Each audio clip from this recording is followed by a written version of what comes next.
Hello, I'm Emmeline. And I'm Kindy. And welcome to Stuff with Moms, a podcast about shows, stories, and enjoying life. So, Kindy. So, Emmeline, how was your week? I wanted to report on answering the phone. Yeah. On my birthday, how I answered it. Yeah. With Buddy the Elf, what's your favorite color? So I did it. I did it the whole day. The very first phone call that came into my house was actually on, so we have kind of like a home cell phone that the boys can use, you know, if they go somewhere. So the very first phone call came in on that. And since it wasn't my phone, I was like, I can't answer it on their phone. What if it's like their friends? I don't know why I had a hesitation, because it's not like I get embarrassed about those things, but I just answered it hello. And it was my sister calling, and she was like, hey, you didn't say it. I was like, oh, wait. I didn't know it was you. Take two. Let me try again. I'm like, if you were calling me, why didn't you call my cell phone? Anyway, she just hit my name and it called the home cell phone. So I didn't answer hers that way, but then the rest of the day I did. So my oldest brother, when he called me, he was like, hey, and I said my spiel, and then he just laughed. We laughed on the phone for like 2 minutes straight. He was so delighted. And then he's like, happy birthday. I love you. Bye. Like, all he wanted to see was that if I'd answer the phone that way, I think. Yeah, it sounds like it. Oh, we just had a good laugh. Anyway, it was a lot of fun. Are you going to do that from now on? Every year on my birthday? Yeah. That would be so funny. Maybe I will. Maybe if I remember. Yeah, that's true. That's part of the problem. Anyway, my birthday was great. I have a very wonderful best friend who called Kyle and made sure that he was going to make me a birthday cake on my birthday. You are giving me way too much credit. Kyle gets all the credit because he was already planning on doing it. I just helped him not have to go to the store. That was it. That's all I did. Yeah, you're giving me way too much credit. Kyle gets all the credit on this one. And I texted him. I was like, hey, this is your conscience speaking. I typed it all up and I was like, you know what? This sounds very demanding. I'm going to write that this is his conscience. So it's not as demanding. But anyway, yeah. It was great. So thank you, Kindy. It was a wonderful birthday. So I had a great day. I'm glad. Do you want to tell the listeners how old you made it to? Yes, I am 40 years old. Woo! The only person I know that's happy to get older because it means everything. It does. This is amazing because I remember when I first met you, you were already in your 20s and you're like, yeah, my life expectancy is like 21. Yep. I was like, oh, what now? It didn't even faze me, I think, because I'm like, okay, whatever. You're here, so you're here, so that isn't true. No, I think it was just like, I don't know if it's me or my family that does this, where it's like if something dangerous is coming, like we don't really think about it. It's like, whatever.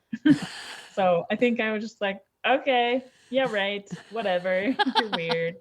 I'm gonna keep hanging out with you because you're awesome. So okay, so anyway. How was your week? It was good. I got to call my best friend and hear, hello, this is, I can't even get it right. Buddy the Elf, what's your favorite color? So that was awesome. And I think I'm starting to get more comfortable with my new clients. So work is starting to not stress me out. I can tell when I get more stressed out because my jaw clenches and tightens more frequently. And so that is definitely happening, which is not fun. So yeah, I gotta find like a zen to Meditation or something, yoga. I yeah, don't know. right, meditate before I start working or in halfway through my day or the end of the day or something, so I'm not like jaw clenched when I go to bed. Anyway, yeah. So yeah, Christmas time. So, oh, I did make a little Christmas treats for neighbors and coworkers. Oh, that's nice. So yeah, just put a little pile of 3 peanuts and then melted chocolate on top of it. Why 3 peanuts? I don't know. Make it go farther? I don't have no idea because it still looks tiny when I put it in a bag. It's like, here's your tiny amount of treats. There you go. Oh, no, that's so sweet. I love Itty all bitty. the treats we got from our neighbors, so Yeah. it's been nice. It's kind of fun to like see what different families do. Yeah, it is. It's interesting. Like some you get cards from, some you get treats from. Yeah. We've gotten some mystery presents as well, which has been Oh, awesome. Yeah. Mystery gifts. So cool. that's been fun. Opening the door to I don't know what it is. It's like this, it looks like the styrofoam peanut stuff Uh-huh. that you package things with, packing peanuts. Mm-hmm. But it doesn't taste like packing peanuts, so it's actually pretty good. Oh, like it's a food. Yeah, it's not a food, like yeah. actual. But yeah, I did a horrible job of trying to describe. See, this is why I don't write, and you do. So yeah. So you got a treat that looked like packing peanuts. Yes. Okay. Yeah. Gotcha. All right. Yeah. Well, I'll do All the right. obscure holiday. Okay. That's great. You could probably cut some of that out because I just started rambling. It was great. Okay, so Sunday, December 31st is Make Up Your Mind Day. Ooh. Now, I thought this was interesting because on New Year's, you usually do a New Year's resolution. So having Make Up Your Mind Day be the day before helps you kind of get all your goals lined up if that's what you want to have Make Up Your Mind Day be for you. I kind of like it because sometimes I just need a day this is the perfect day to just sit down and figure out things that you've been like, I don't know what I'm going to do about that. I don't know what I'm going to do about that. So on Make Up Your Mind Day, you can just set aside some time and make up your mind about all those things you don't know what to do about. Yeah, buddy. That's awesome. I love that because then if it doesn't work out, then you make up your mind again. It can be like a continuous thing that you just make up your mind. Yep. So you can celebrate by starting a journal and do that thing, perpetually make up your mind in your journal. Like Kendi said, where you kind of just do it every once in a while. You can practice meditation. Also something Kendi talked about. This is your day. You can. Meditation gives you clarity, so it will help you make decisions on those thoughts and ideas and feelings, and it will help you stay focused. And it also relieves stress, so all good things. And then work on your decision-making skills. This is where you pretty much sit down and go, I'm going to decide between these things and do it. So it's a great day. So make the most of Make Up Your Mind Day this Sunday. Yeah, that's awesome. I love that. Okay, so I have word of the week, and it is pronounced aplomb. Aplomb. I've read this I have word. A feeling you know what this means. Yeah. I thought I was going to get you, but I was like, I bet she knows what this means. I think it's like when you're all flustered about something. Is that what it is? No? Okay. See, I did not know what it was. So tell me what it is. It means complete and confident composure of self-assurance. And it's a synonym of poise. Okay, so the opposite of what I said. Yeah. So you were kind of close if you were looking up the Antonyms. opposite of thing. Yeah, that one. I was like, there's synonyms and what's the other one? Oh, no. Well, Good great. job. You were close. All right, for our good news, I want to tell you about Reed Markham. So he was just a kid when he learned that some children in his town in Oklahoma didn't have any toys under their Christmas tree. So, as a 4 H project, he decided one year that he was going to collect toys. And he had his mom got on Facebook and let people know there, and he put up flyers and, did all sorts of stuff and collected lots of toys, and they were able to give them out to his town. And so that was 7 years ago. So this, in his 8th year, he's still doing it. He's a freshman at university, and he drives 2.5 hours home to do this annual toy drive. And they're thinking that they got 10,000 toys this year delivered out to families in his town. And each kid gets some essentials, like a socks, underwear, shirt, pants, gloves, and a hat. But then they also get a toy, which is really cool. 54,000 toys so far have been given out through, his little toy donation thing that he's done over the years. So when he was 11 years old, he started it. And now that he's a freshman in college, he's still going at it strong, which I just think it's really cool. That is really cool. That's amazing. Good for you, Reed. We appreciate your efforts. Yeah, we do. Because when I was that young, that's the last thing I thought of. I'm going to collect toys for other people. I wanted all the toys. I know. It's just amazing. It's amazing that there's people like this out there that's like, you know what? Aren't so selfish. Less fortunate people. Yeah, I'm going to go do something for them instead of, I don't know. Yeah, hopefully we can all raise our kids to be more selfless and teach them to reach out to others and help others. So kind of makes you wonder what the parents are like. Yeah.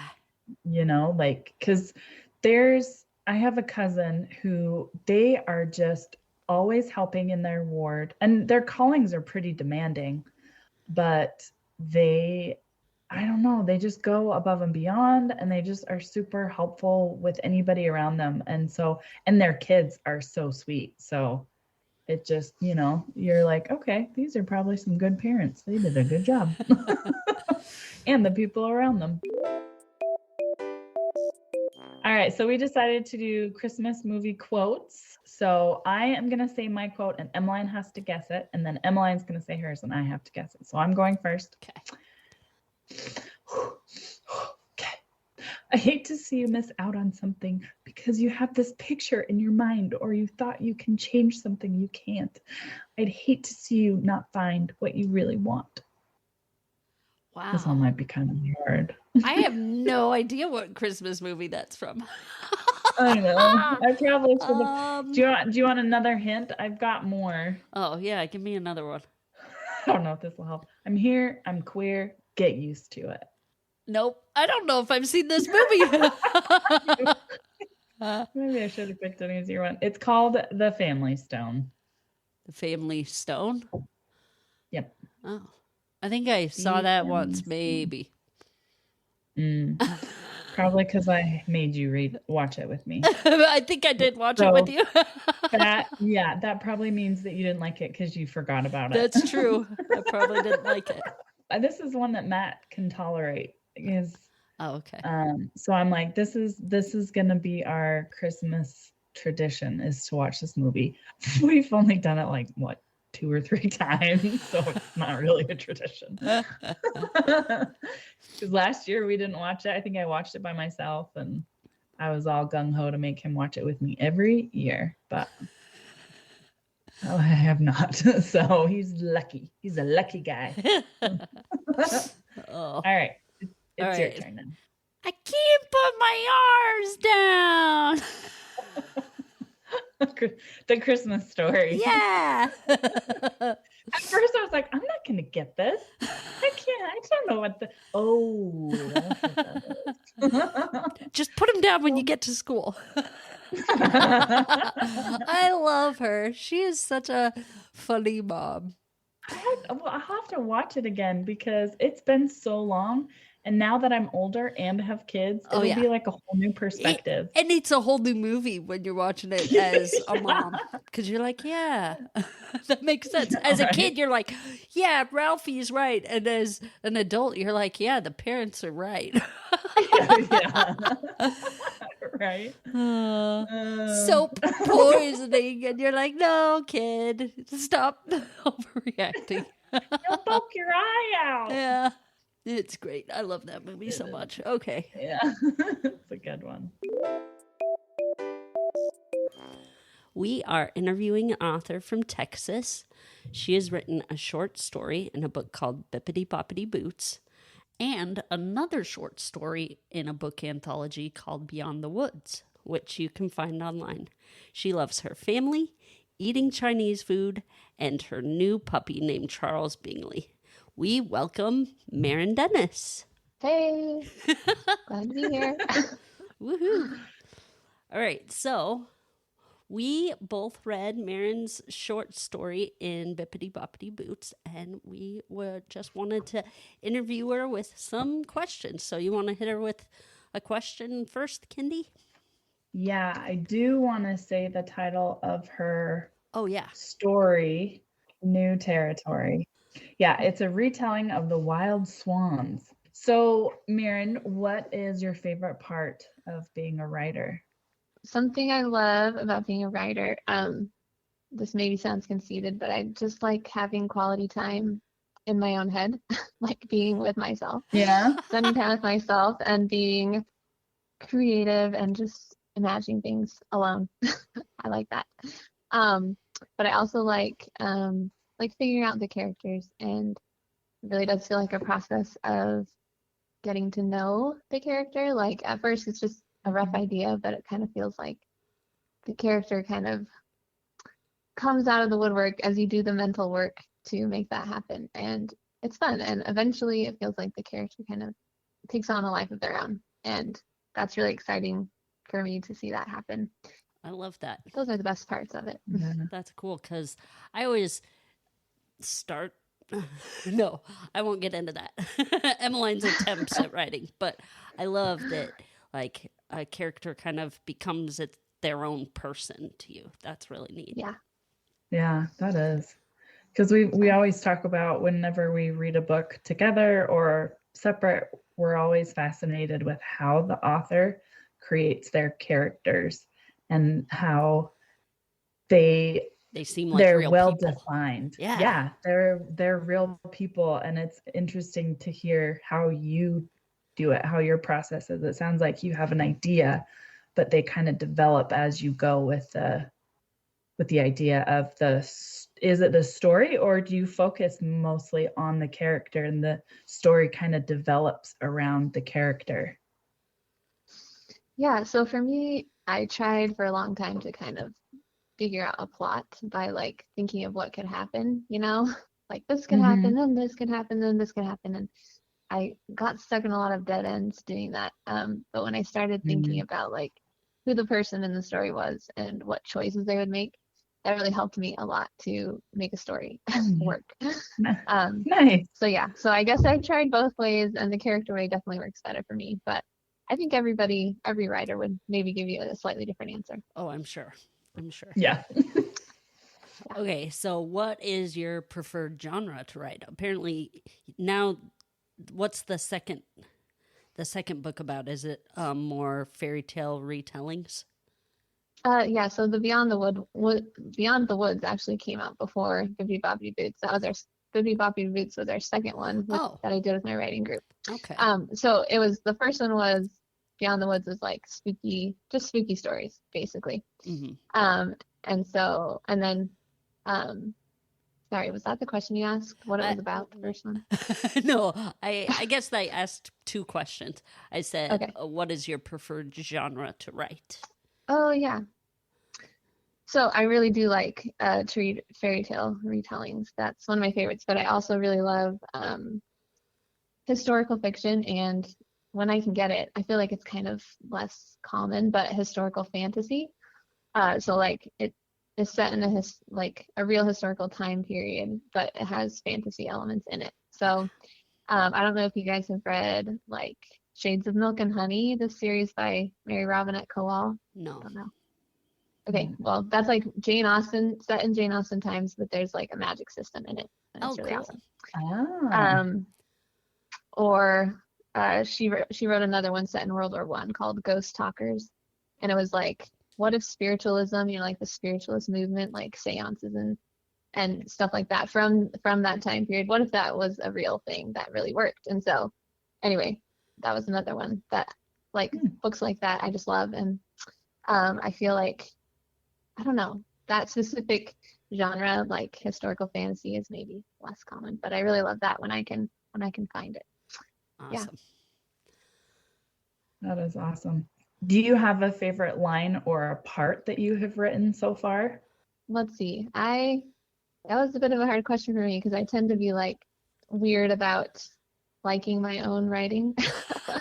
But which seems weird in itself. But there was a line that I found that I was like, oh yeah, I could tell him that one.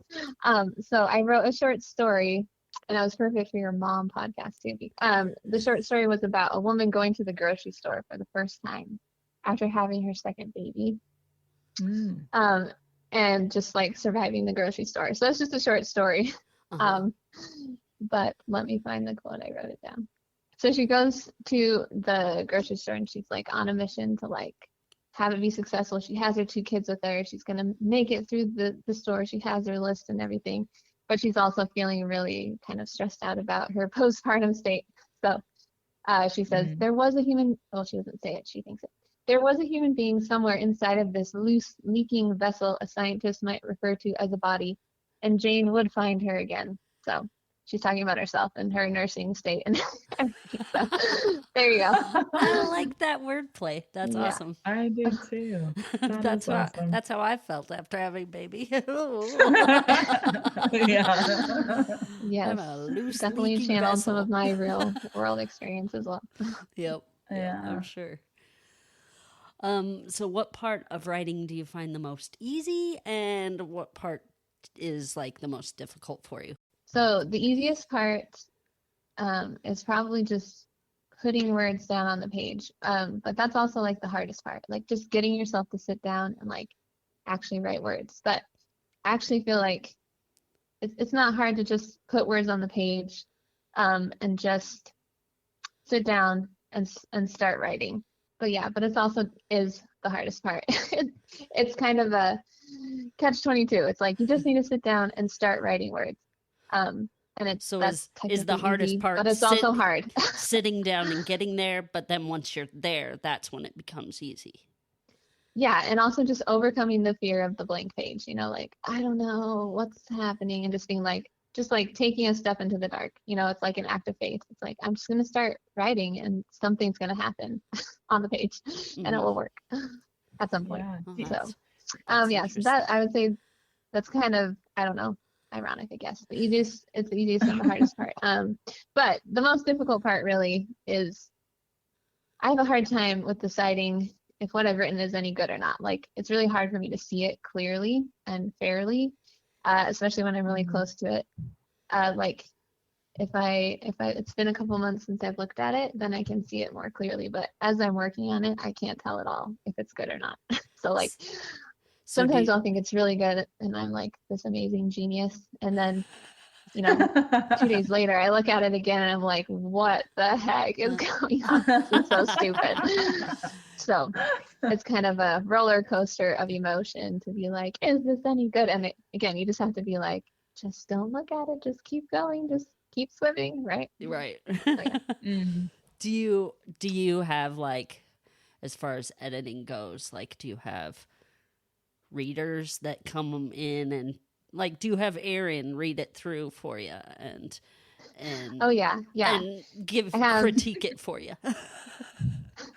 yes, I have an awesome writing group and writing partners and people who help me look at it and see it better. And Erin and my daughter Annie actually are both really good at giving me good feedback. Good Like they're feedback.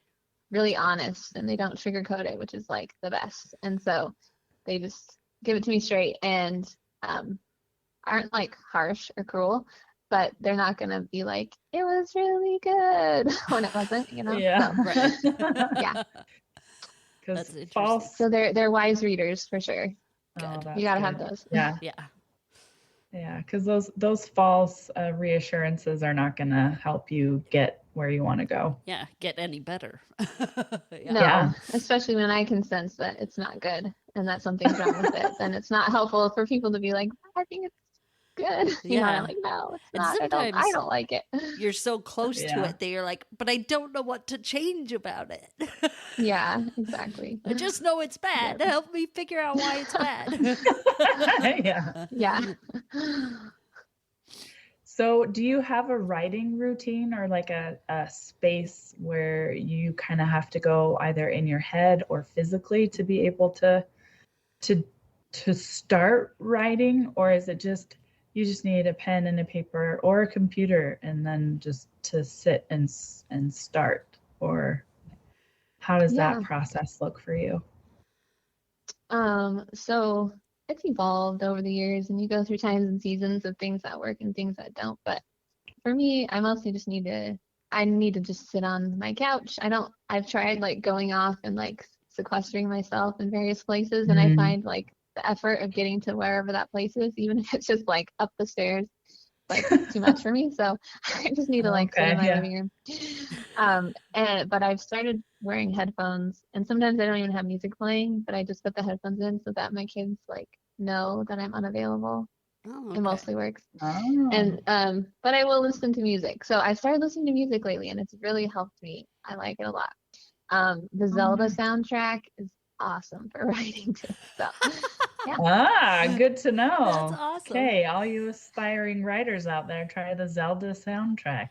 It's a good one. How often My- does yeah. your writing group meet up? We meet like once a month-ish. Oh. Yeah. Cool. And then we worked on those anthologies together, critiqued each other's work and everything, and several of us are working on novels and whatnot. So it's fun. It's good. Everyone should have a writing group. Do you get writer's block? And what do you do when that happens? Yeah. So I mean, I think writer's block for me, I mean, who doesn't get it? I don't know. If whoever doesn't get it, I want to punch him in the face or something. Because I'm sure everybody gets it. Maybe not Brandon Sanderson. I don't know. I don't think he's know. ever had writer's block. I doubt it. It just comes. Yeah. And I don't want to punch him in the face. He's super nice. Not that I'm friends with him or anything, but I just think he's a great guy. So yeah, so writer's block. I sometimes if I can't get myself to start writing, it's like a sign that something's wrong with the story and I need to figure it out. But more often it's just like me being scared of stepping into the darkness, you know, if you will. Mm. So I love Kate DiCamillo, you know, The Tale of Despero. She wrote. Yes. I read a quote from her once that was like, someone said, "What do you do when you're stuck?" And she's like, "I just pretend like I'm not stuck. I just keep going and pretend like I'm not stuck." And I was like, that is good advice, and that is true. So just like for me, I just have to kind of Fake you it know, if till I'm you like, make oh, it. I just can't. Yeah, fake it till you make it, and like so I have to tell myself like you have permission to write really badly, and so like I'll start writing, but I highlight it in red, and I'm like, this is gonna be so bad, and then I start typing. And usually it's fine. Like it's not any worse than anything else I've written that day or the day before. But like it somehow comforts me to like highlight it in red so I can know that this is the dumb part, you know, and I can delete it later. But yeah, so I will often just be like, okay, permission to write badly. And then I'll sometimes even type that into my document. Like here, I'm giving myself permission here to write badly. And then I just write. Or sometimes I just need to like free write about like a character or about why this thing is happening. I need to understand the motivations better. Sometimes I need to handwrite instead of type, or type instead of handwrite, like go back and forth. Hmm. Yeah, usually I just use one of the little tricks in my bag, and then something will work to get me just feel like I can keep going again. I think it's a good idea to just pretend like you're not stuck and be like, I know what I'm doing. Here, I'll just write about this thing for a while and Uh-huh. just get the words on the page, and somehow the magic happens when your fingers start moving, that you find the thread of the story again. Nice. That's awesome. I love S- that. Where would you say you get your inspiration from? I'm not sure exactly, but I feel like usually when I've had a story idea, I think of a character in a situation. And then like I want to write a story that fits the character in that situation. And sometimes the situation is like something that would happen at the beginning of a story, and sometimes it's like a climax or an ending. That's usually how it happens for me. I'm just like, oh, what if a character was facing this situation? And so I Mhm. go from there. It's not necessarily the best genesis for a story, but I've found that It that's works usually for kind of you. what propels me where it starts. That's awesome. Yeah. So you say that write one day and then the next. How often do you write? Do you do it every day Yeah, or a little bit every day, yeah. and So for I how try to long? write 5 days a week usually, and my current goal is to write 1,000 words a day, but at various times it's been like just get 100 words. That's enough.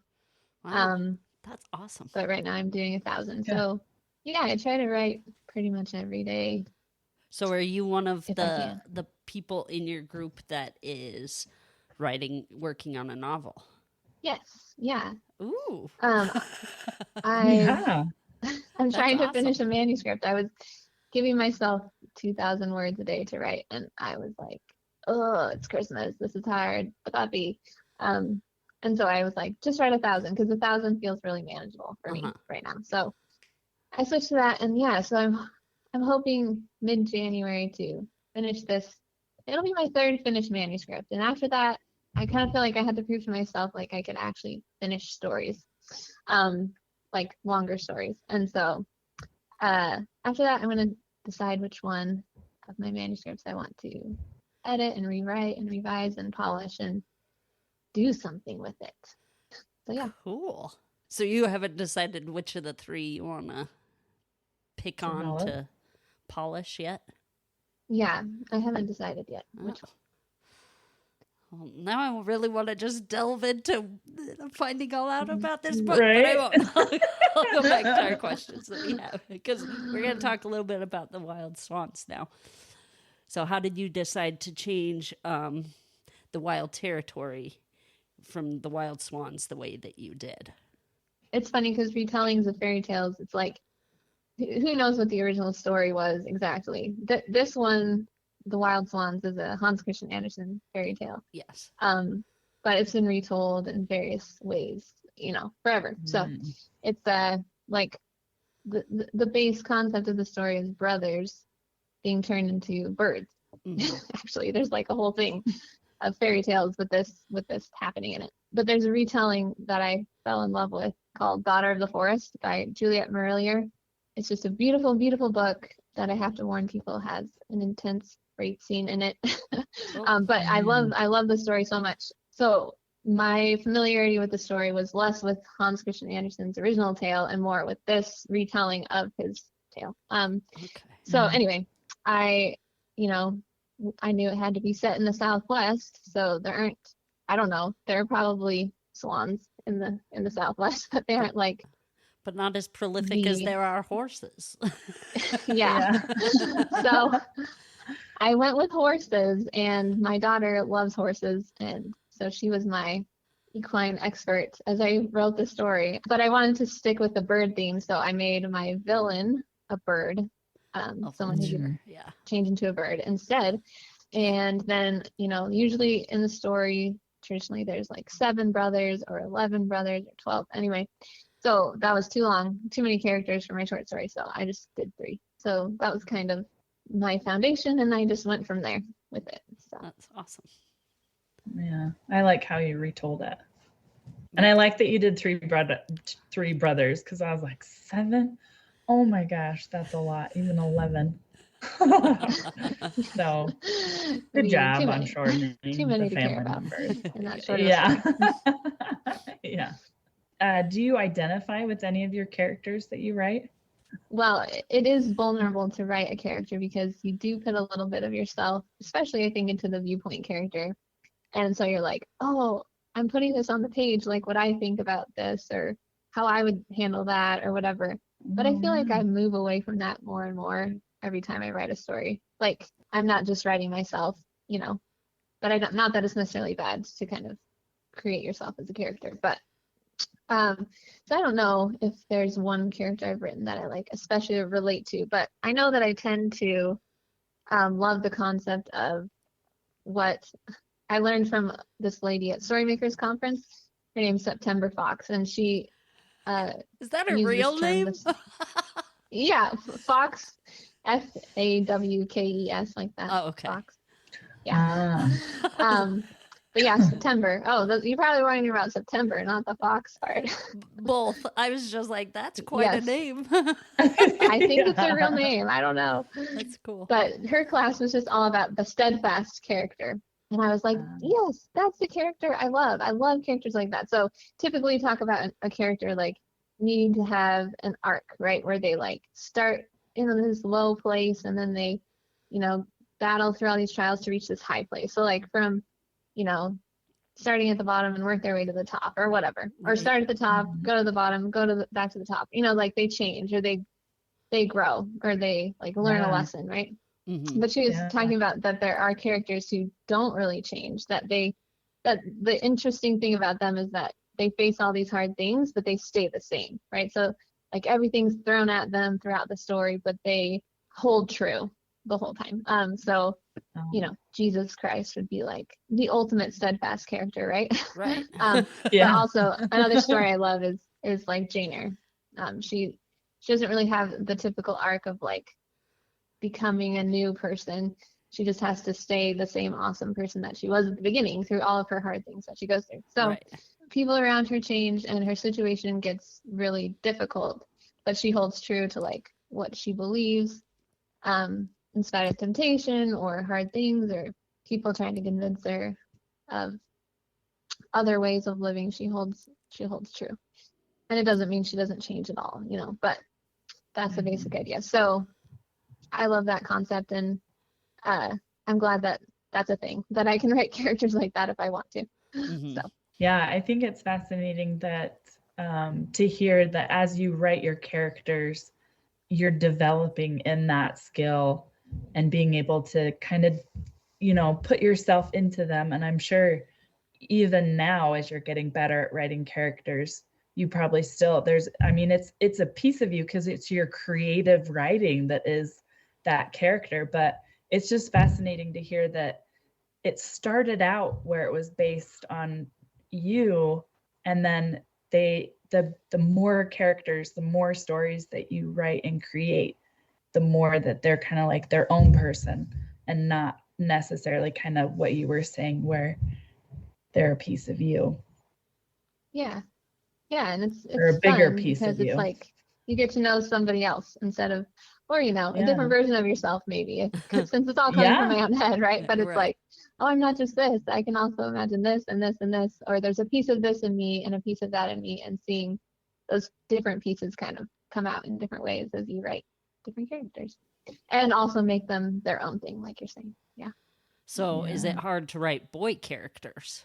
So I have had a problem in the past, maybe I still have it, I don't know, but of like the temptation to make the female main character really interesting and have all these problems and issues going on. But then the boy is just sort of like his whole existence is revolved around her. I think we've all read books like that. Yes. And it's not the most interesting type of story to read. It's much better if all of the characters are their own person, right, with their own things that they're dealing with. Right. So I think that's been my biggest struggle with writing boys, but I don't think it's necessarily like a boy problem. It's just I haven't thought beyond the main character Okay. at times Okay. as much as I should have, right? I've fleshed out the main character, but then not really known how to make everybody else help Be the involved in story that. and press on the story with conflict instead just focus on her conflict. You know what I mean? Yeah. Oh, So yeah. it's Yeah. definitely a better story when you kind of learn to make everyone their own person instead of just, you know, a decoration to what's going on for the main character. Yeah. That's interesting and something now that I need to reflect on with my characters that I've written. Oh. Yeah. But I hope I'm not the only person with that problem Oh, anyway. not at all. At least not for me. I totally do that. You need a writing group, Emmeline. Yep. There you go. Is there anything that you want people to get from your story? Like a moral or Hmm. or an I hadn't taken ideal. the question that way, but yeah, a moral or something. Well, I mean, I kind of feel like my character in the story is a steadfast character because that's definitely how Yeah. the character, her name is Sorsha, was in Daughter of the Forest. She was definitely a steadfast character. So just carry on. You can do it. I guess if there's a moral, and that love wins the day. I feel like that's always pretty much always the theme of a fairy tale, right? The love wins. Yes. But also fairy tales are awesome. They're deep and true and awesome. And no wonder we keep retelling these stories again and again. And go check out the original and go check out Daughter of the Forest because those are really great tellings. Well, that's a great retelling of the story too. That's awesome.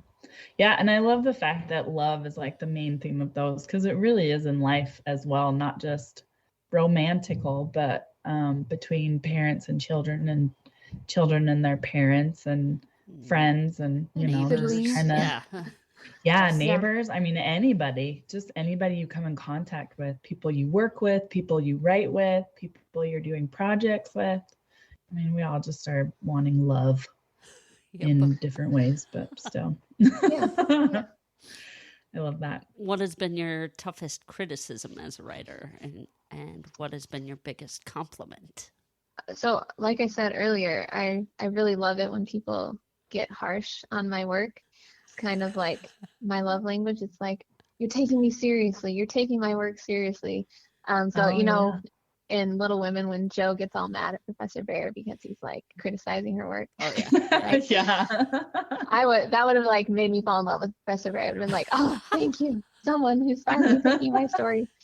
It just feels like if you can like really dig into it and be like, this is the problem, this is what's wrong, this is what you need, then I love that. So I guess I feel like criticism is really helpful. So the criticism I got though that like hit me and was like, oh, you're right. Someone had just mentioned what I told you about. Oh, like your main guy, he's just Decoration. kind of like Yeah. existing to support your Oh, main yeah. girl. You know, I was like, oh, they're so right. He totally is. That was on my first manuscript that I ever finished. Uh-huh. And then also that manuscript, I rewrote it and had some people read it again. And someone was like, I didn't really notice much of a difference. That kind of killed me too. Yeah. So, Dang. or she was like, I can't remember, maybe it wasn't that, maybe it was like, I didn't notice much of a difference, or I like the first one better, or something. Oh no. Something along those lines. So, yeah. And that's the thing, I really didn't like fix the story. I just rewrote it and it was a different story, basically. Oh, So okay. it wasn't like I fixed the problems of the original. I just recreated new problems for the second draft. So, Gotcha. but my biggest compliment for sure is always when I'm in the same room with somebody who's reading what I wrote and they laugh out loud. That's like, Oh, nice. like you can't fake it. Like I totally believe it. Sometimes it's hard to believe nice things people say, but like I 100% their believe reactions. it when they laugh out loud at something I wrote, and that's Yeah. my favorite. So. Oh, cool. That is cool. So with the toughest criticism part, do you tend to consider the feedback, the person's experience how do I ask this? So like what you know about them, do you take that into consideration when hearing their criticism or their feedback with what you have written? Where if it's your husband or if it's your daughter or if it's your neighbor or someone in your book club, in your writing club, or a writing professor, that you'd probably take, everything, and then maybe like your family you don't take as seriously. Is there a difference for you, or is it just all of it is what you want? You want anybody's opinion about what you write. Like you have to be careful when you're seeking feedback that you are clear with what you want from the feedback. Like I might ask for different feedback from a writer friend than from my 14-year-old daughter, So, yeah. But from like, I think anyone can give, like Orson Scott Card, he has these wise reader questions. So it's like anyone can be a wise reader, and their feedback will be valuable if they can, you don't need everyone to give you plot advice or like, grammar corrections or whatever. Like, but if you can say, did you ever like have a moment where you didn't believe it? Did you ever have a moment where you were confused? Because like confusion is death to a story. Like if you're confused, then it's like no go, right? Like you need to clarify. Or if it's not believable, if you're like not buying it, if the reader's not buying it, like those are two huge things that it's like, and anyone can tell you that. And you might, like any reader could give you that feedback, right? Right. Basically. And I find it valuable, even if it's not like the thing I was seeing wrong with the story.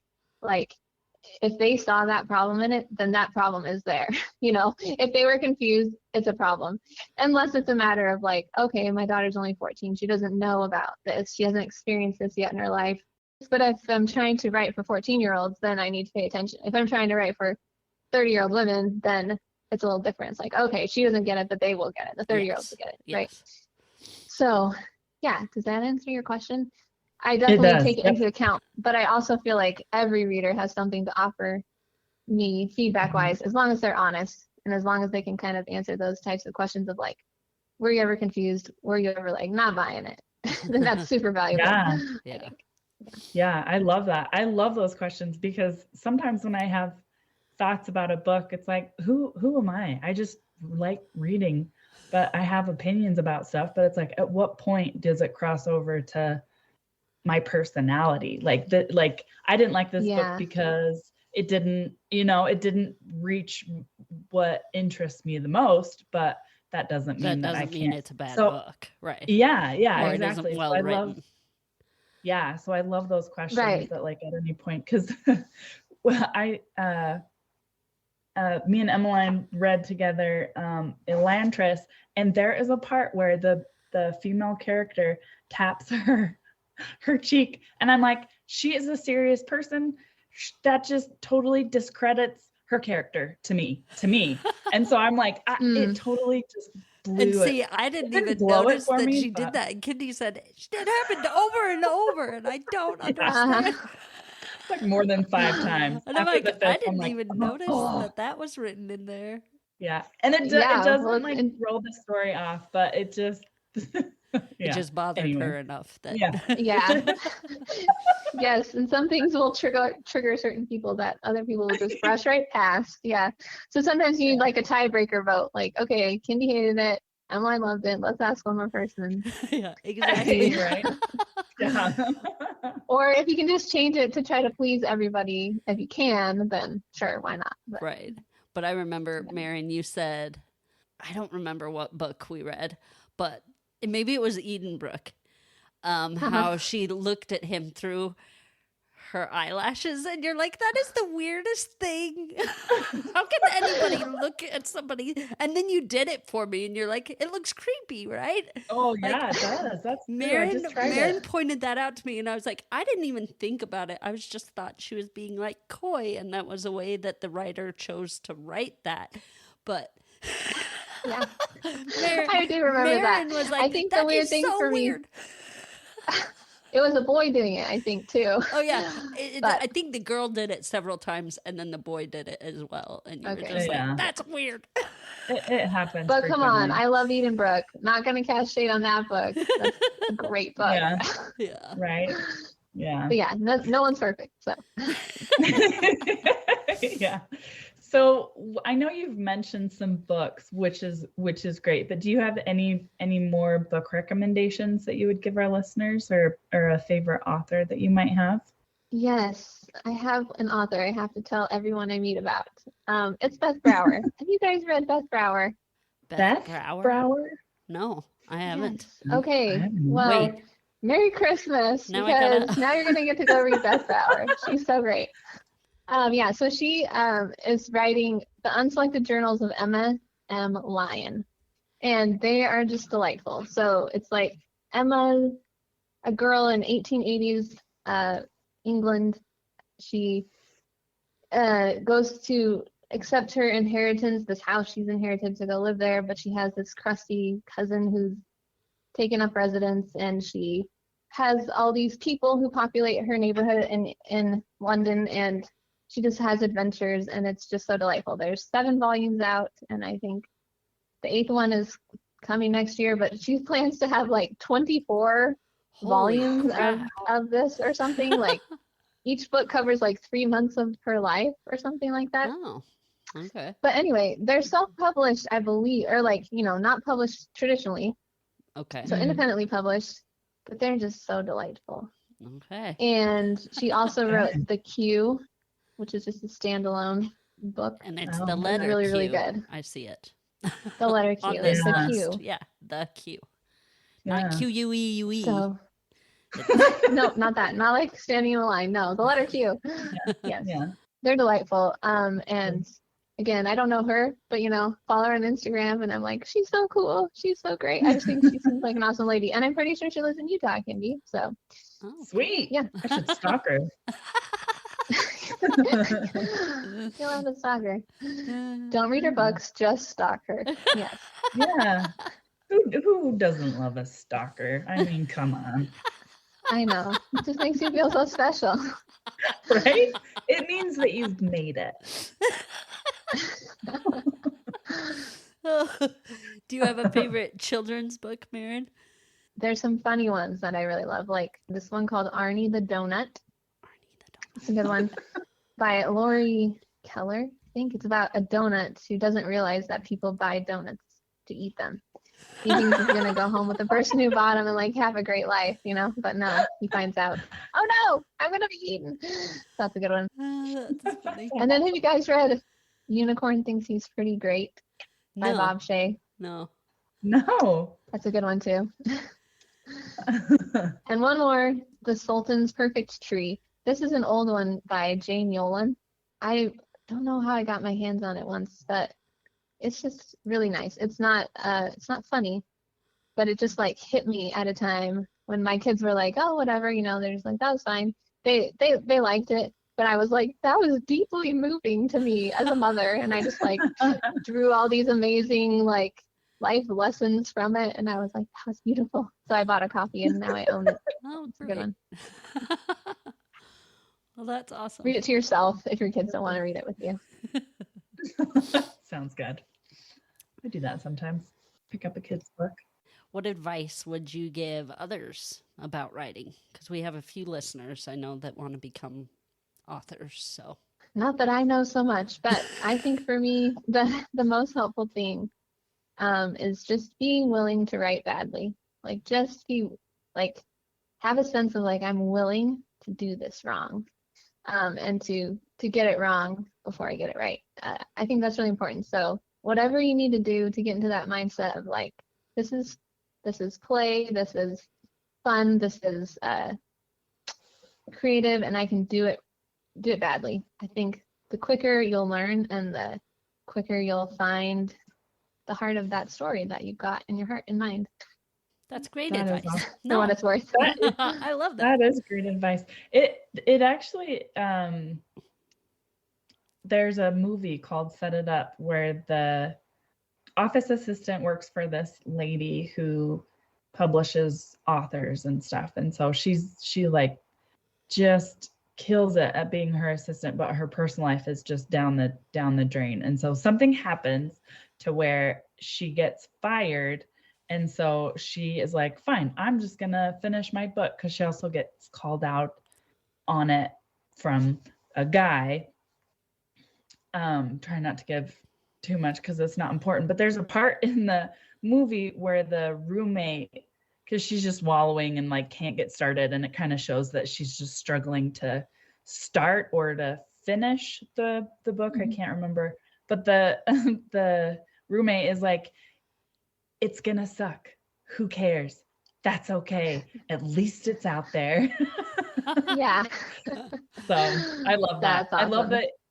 Give yourself permission to suck, because that's okay. Yeah, I love it. It's so true. I mean, I think it's true of everything in life, not just writing, right? Like, Oh yeah. you can't be Yeah. automatically good at stuff. And if And- you are, that's boring, like part of the fun is There's being no bad at it for a development. while and getting Improving. better and seeing Yeah. yourself get better. Yeah. And Yeah. and you can't be an author without actually writing stuff down. So Yeah. you got to actually do Unfortunately. it. Yeah. It's true. All right. Do you have anything else you wanted to talk about before we finish off the interview? No, I don't think so, but I just wanted to tell you guys that you're awesome. I remember our good old days back at college, and what good times those were. So thanks for being awesome people. Thanks. They were fun. What was funny is last week we read Elantris, and we talked about it and everything, like Kendi was saying earlier. And I mentioned how somebody had introduced this book to me, and it was so amazing. And so then I got everybody I knew into Brandon Sanderson. And do you know who that person was that introduced me to this book? Who? Maylee. Was it Maylee? No, it was you. Wow, I'm awesome. Yeah. He's my favorite author, and I've gotten so many That is people into awesome. Brandon Sanderson because of you, because you introduced me to him. So you introduced me to well. my favorite author. Good job. I'm so glad. That makes me so happy. And now he's like so many people's favorite author. Oh, So yeah. he's amazing. Yes, that's cool. Well, I feel like Maylee introduced him to me, and then I borrowed Elantris and took it on an airplane to Hawaii and left it on the plane. So I had to buy her another copy. Oh man. Well, somebody in Hawaii got blessed with that book. So Yes, I introduced them to Brandon Sanderson. yeah. Too. Oh, that's awesome. Yeah. Well, at book club, was it when you were in book club? We were always like talking about Brandon Sanderson every week. No Oh, matter what the book was, we oh, ended yeah, up talking we about totally Brandon did. Sanderson. So it's like Brandon Sanderson Club. Yeah, that's what it was. Yeah. Oh, awesome. awesome. I feel betrayed. I didn't realize you guys knew him that far back. Oh. Emmeline just started talking about him, like a few months ago? Oh, because, well, I had tried to introduce you to him right after I read Elantris. Oh, you like did? 15 years ago. Oh, yeah. I was like, you need to Oh, read wow. this. And you were busy, and you're like, maybe I'll read it. I wasn't really reading a whole lot of books back then, so Yeah. I can believe that. Yeah. Wow, now I feel worse. It's taken me so long. Well, my bad. Whoopsies. Well, it's okay. No matter when you get started, it's just like now we have to be jealous of the person who hasn't read Brandon Sanderson yet Yep. because they still have all of Brandon Sanderson to read. I know. Oh, Yeah, that's But he true. pumps out books faster than nobody's business. I know. He's a bookmaking Mhm. factory. He is. All right. Wonder. Well, Maren, it was a pleasure to interview you, and It this really was so was. great. And catching It up, was gr- talking with you again, that was awesome. Yeah, thanks for having me on. Yeah. So, listeners, you can pick up Maren's. She's got 2 books out that a short story within them. One is called Bippity Boppity Boots, and the other is called Beyond the Woods. So you can find those online. You can purchase them on Amazon, I think. So that's where we got ours. And they're great. Yeah. They're full of fun stories. So, and thanks, Maren. Thanks again for taking the time to be with us. Yeah, Yeah. thank you guys. Merry Christmas. Merry Have a Christmas. good night. Yeah, Merry Christmas. We are going to take some time off. It is the busiest time of year for me work-wise, and we just need a break. So watch for when we start up again, and it'll be great having you back. Yes. And having you listening. So Mm-hmm. we just needed a little bit of a break. Life got crazy. So Yes. Which happens. all right. Well, we would love to hear from you. We would love to hear input on future episodes when we start back up. If you have ideas of movies you want us to watch or shows you want us to look into or books to read, we'd love that input. You can contact us on our Facebook page. You can reach out to us on our email, and there are links to both of those on our website, and they are all listed in the show notes. Help us grow by telling others about us. Share something you learned with them, like how Emmeline is wanting to be a writer, which I had no idea. There's often a lot of things I learn about Emmeline on this podcast, so I thoroughly appreciate it for that reason alone. Because apparently, 15 years of knowing her didn't do it. 20. So 20. 20. Oh yeah, that's true. 20 years of.